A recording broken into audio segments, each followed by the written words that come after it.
This tutorial review will show you how to record calls on iPhone.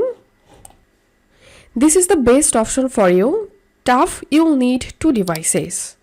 On the first, you will have your conversation on speakerphone, and iPhone or any other speaker enabled phone will work. On the second device, you will record. For this, an iPhone, iPod Touch, iPad or Mac computer would work. Essentially, you can make the call on any phone with a speaker and record it on your iPhone, or make the call on your iPhone and record it on a second Apple device or any Android device. All use the same voice memos app. It all depends on the devices you have access to. On your first device, start a call and make sure to turn on the speaker.